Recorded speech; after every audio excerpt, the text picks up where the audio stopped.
church where he was, a church of Gentile believers, probably also living in Asia Minor. 2 John and 3 John, it seems, were written almost the same time. At the end of each book, John mentions that he's going to be visiting each church. And this is an important thing for the church mentioned in 3 John, and we will see why. The date likewise, AD 90 to 95, and the theme is hospitality for the preachers of the truth. We see in verses 1 through 8 that Gaius is commended for his goodness towards the brethren. In verse 5, 2 John, verse 5, Beloved, thou doest faithfully whatsoever thou doest to the brethren and the strangers, which have borne witness of thy charity before the church, whom if thou bring forward on their journey after a godly sort, thou shalt do well, because that, for his name's sake, they went forth, taking nothing of the Gentiles. So he took care of the brethren, and they didn't need to take anything of the Gentiles, if you will. There was Gentiles, if you will. He's using it as a euphemism, if you will, for the nations, for the lost. John, being a Jew writing like that, would be expected to refer to the lost as such. And because Gaius took care of the brethren, they didn't have to receive anything of the lost. This is an important principle for us as believers, to take care of those who are doing the work of the gospel. This is why we pay our pastor, among other reasons. Because why should our pastor have to receive of the Gentiles if he's the one feeding us spiritually? Makes no sense. Why should Brother Sammy, who is doing our work of the gospel for us, if you will, in Australia, why should he have to receive of the Gentiles, when God has blessed us and commissioned us to take care of them? Hence, Gaius is blessed for this, and if we take care of the brethren, we likewise will be blessed for it. We then see another chap in verse 9, I wrote unto the church, but Diotrephes, who loveth to have the preeminence among them, receiveth us not. Diotrephes is a troublemaker. He is in opposition to Gaius, and John says, Wherefore, if I come, I will remember his deeds, which he doeth, prating against us with malicious words. Not content therewith, neither doth he himself receive their brethren, and forbiddeth them that would, and casteth them out of the church. Not only does Diotrephes refuse to receive John, he prates against him with malicious words, and throws the brethren out of the church who want to receive him. Diotrephes is a real troublemaker, but John's coming soon to set him straight. And it won't be a good time for Diotrephes when this happens. The third fellow we see is Demetrius. Demetrius hath a good report of all men, and of the truth itself, yea, and we also bear record. And ye know that our record is true. Little aside point, if your name or mine were written in the Bible here, how would it come out? We see Gaius is recorded for all time as being on the side of right and doing right. It'd be really bad to be written on the side of Diotrephes, someone who loves to have the preeminence, who in his pride is trying to grab power in the church, who is causing trouble for the brethren. It'd be good to be numbered among Demetrius, someone who has a good report of all men.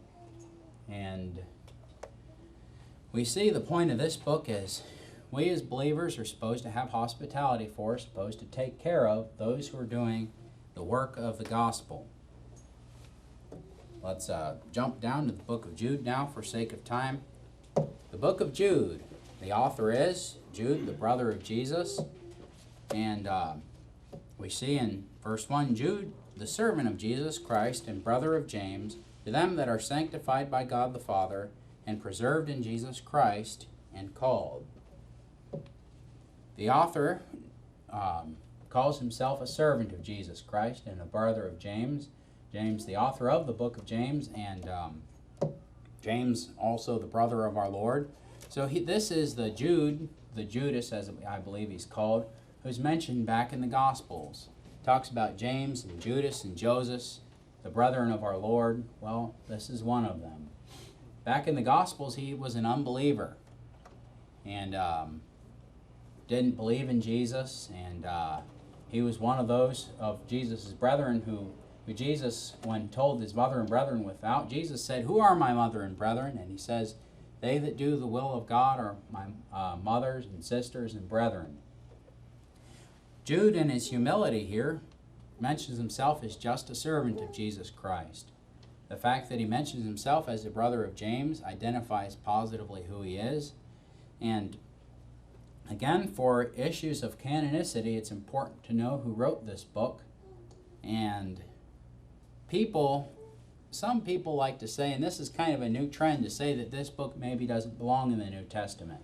They say basically that it looks like it might have been a forgery, which is ridiculous. One, to try to throw away 2,000 years of true believers reading and accepting this book. And two, is ridiculous because if it were a forgery, it wouldn't have chosen a somewhat obscure figure, Jude. They would have probably chosen one of the apostles. There's plenty of forged letters out there, and almost all the forgeries choose a pretty prominent person. Well, if you were trying to forge a check or something, you probably wouldn't choose Chris Callahan. You might choose Barack Obama or maybe Paco Escobar, but not Chris Callahan. Well, the book of Jude, it's written to an unknown Gentile audience. I suspect that they were probably a coastal city. There's a few nautical references in the book. It doesn't have to be a coastal city, but I like it being a coastal city because most of my life I've been a coastal dweller. And it always feels awkward. I don't know if it does to you, but when I go inland too much, it feels awkward and somewhat catching in on me, somewhat despairable. Like when I was in Colorado, there was a lot of danger there. Far too much height, far too much cold, and far too many thousand miles away from the nearest coast. But anyway, Alex can attest to all these things. This book, we see its purpose is, its theme is contending for the faith. Verse 3, "Beloved, when I gave all diligence to write unto you of the common faith, it was needful for me to write unto you and exhort you that ye should earnestly contend for the faith which was once delivered unto the saints." This book's date is AD 70 through 80, and false teachers are abounding by this point. We saw in Paul's epistles him warning about false teachers coming, and false teachers even being present. But by this point, false teachers have abounded. And these false teachers, in this book, we see their main characteristics are they are teaching against the law. It describes them in, let me find it. It says in verse 8, "Likewise these filthy dreamers defile the flesh, despise dominion, and speak evil of dignities." These people, Jonathan, they were filthy dreamers. They didn't take no showers. And, that's an inside joke. If you're wondering about it, the Bible calls them filthy dreamers. These were bad people. They were wicked, licentious people, probably Gnostics, teaching against Jesus and teaching that all flesh was bad, so it didn't really matter what you did in the flesh. You didn't have to keep the laws because the laws were for the flesh, and since spirit was good, you didn't have to do anything of what the law said. You didn't have to keep it. You just live however you want. And these people were evil teachers. We see the outline of the book. The purpose of the book is, of course, to warn believers to earnestly contend for the faith. Don't just give way to the false teachers. Don't let them take the churches over. We see that there's judgment for the false teachers. In the past, the unbelievers were judged. Unbelieving Israel, unbelieving angels, the ones who rebelled against God in Sodom and Gomorrah. They were all judged. This is verses 5 through 7. And we see in the present time that judgment is richly merited by these people. These false teachers, these certain men, it says in verse 4, who've crept in unawares. It calls them filthy dreamers who defile the flesh, despise dominion, speak evil of dignities. It says not even Michael the archangel would have said the things these people say. Yet Michael the archangel, when contending with the devil he disputed about the body of Moses, durst not bring against him railing accusation, but said, the Lord rebuke thee. But these speak evil of those things that they know not, but what they know naturally, as brute beasts, in those things they corrupt themselves. So they say all kinds of awful things, and they do awful things. Woe unto them, for they have gone after the way of Cain. What would be the way of Cain? Murder. Murder. He slew his brother. That's right. He was a betrayer of the brethren. They ran greedily after the error of Balaam. What was the error of Balaam? Money. Position, yeah. He sold that which was true for gain. He knew the truth. It seems he knew the true God, but he sold the truth for gain. Would that be more towards idolatry? I mean, you're putting something in place of God. You could call it that, yeah. Mainly, the main technical thrust of it is he knew the truth and sold it. He was a sellout. He was a compromiser, yeah. Okay. He was a sellout, a no-account sellout compromiser. And perished after the gainsaying of Korah. What happened with the gainsaying of Korah? What was the issue there? Korah was a rebel.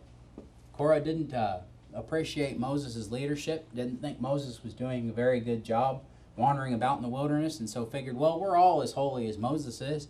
God said we're a nation of priests, so let's all be holy.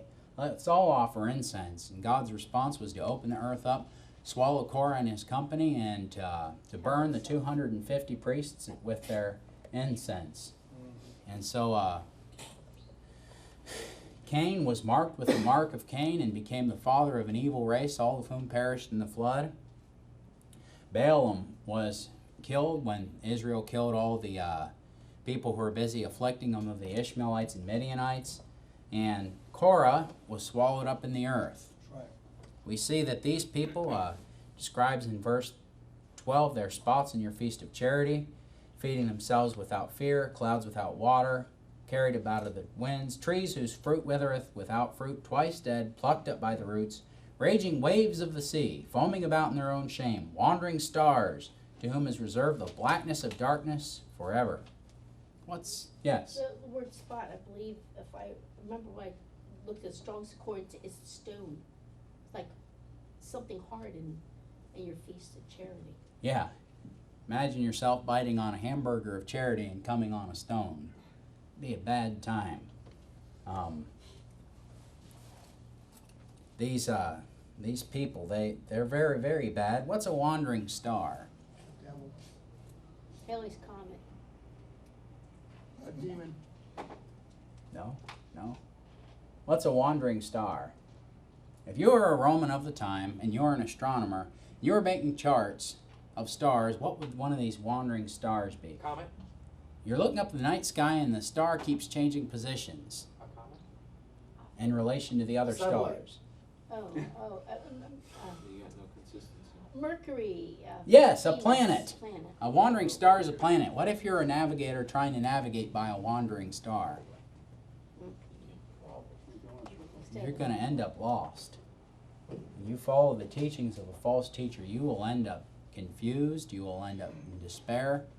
Go ahead and follow Calvinism and see what happens to you. You'll end up hating God. You'll end up confused. You might even end up doubting your own salvation. How do you know if you're a Calvinist if you're one of the elect? Sure, you prayed, but if you prayed, how does that make you elect if only the elect are saved? Supposing you follow the false teachings of speaking in tongues, you'll end up, making a mockery of the gospel and leading the lost to blaspheme the name of the Lord. And I've heard many lost people say how ridiculous Christianity is, and they'll point to people speaking in tongues and other foolishness. You follow, there's all manner of false teachings out there a person can follow, but those are some of the main prominent ones which are leading Christians astray today. You follow into a Bible which isn't the